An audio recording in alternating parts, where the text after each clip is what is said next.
The West Bank city of Hebron has been flooded with thousands of those coming to attend the funeral of a former Palestinian security officer who died in Israeli custody. His death has triggered a wave of riots and clashes between Palestinians and Israeli forces, which resulted in at least 2 teenagers being killed by the soldiers. RT's Irina Galushko has been at the funeral procession, which was later followed by street scuffles. We're in downtown and there are clashes going on between the IDF forces and the protesters. Now I have to say most of these protesters, there's about 100, 150 of them, so not everybody who was at the funeral actually went to protest. But let me just take a step away for now and you can see what's happening behind me. Now a majority of the protesters, see, they're lining up along the wall there. The IDF forces are on top of the building on the right and also in another building at the end of the street behind the tree. It looks like for most of these people who are actually rather young, I would say majority of them are teenagers and they're very early teens. There has been exchange of rocks which they were throwing at the IDF forces, which you may be able to see kind of in the background there.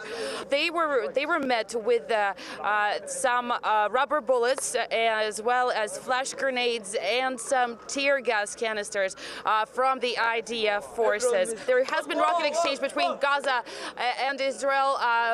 There have been numerous protests. Like I said, 2 Palestinian youth have been killed in northern West Bank. So this looks like it's going to continue for some time. This is what's happening in Hebron, and this is the hometown of the man who just died in Israeli prisons. He was jailed for life, essentially, for 99 years for his ties with terrorist organizations.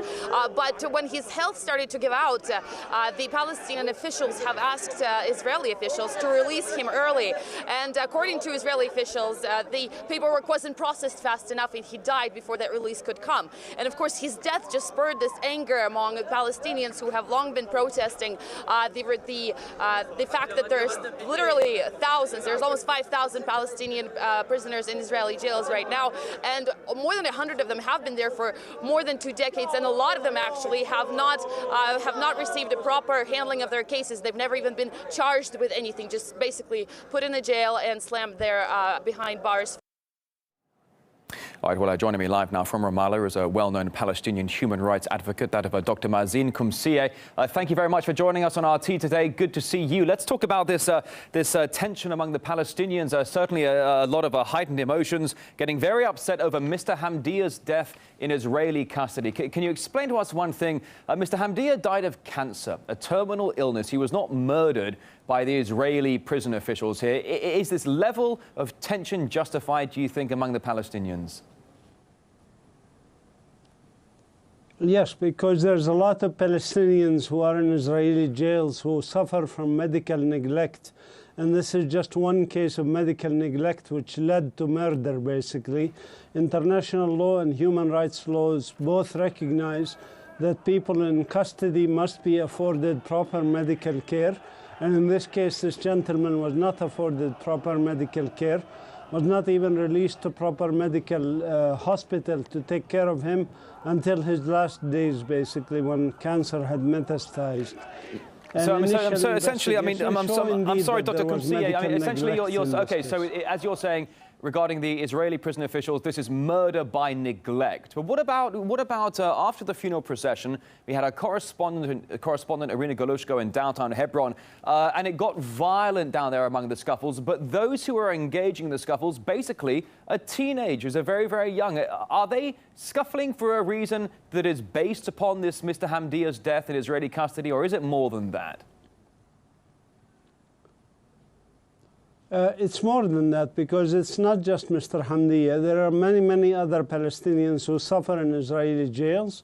And the last person was actually killed in jail under interrogation. And we believe, and medical records show, that he was beaten to death, basically. And so there is a lot of evidence for Israeli maltreatment of Palestinian political and other prisoners.